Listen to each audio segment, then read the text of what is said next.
All right, y'all. So some of us are having an issue with Aeries to where when we go to add the site and we create it, it's not actually creating the correct period. So I found a workaround. First thing we're going to go to options and show all terms. That way we're only looking at the fall, otherwise it gets really annoying. So what we have to do is we have to go to Google Classroom. We're going to create a classroom. So we're going to put the information that we need. For me, this is going to be my third period, Algebra 2 class. So I'm going to put third Algebra 2.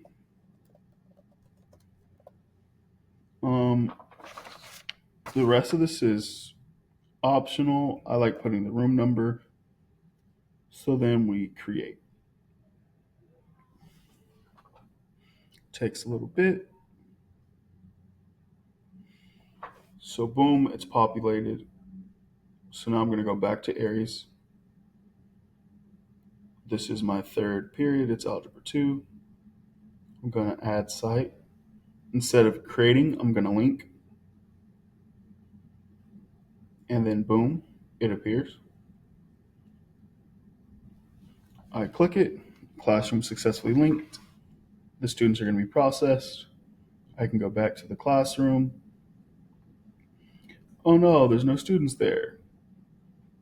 Refresh.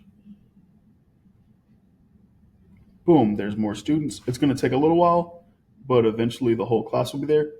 And from what I've tested, it should work the same as if Aeries created it itself. I'm not 100% sure why Aeries has been having that issue, but here's a workaround. As always, if you need any help, hit me up.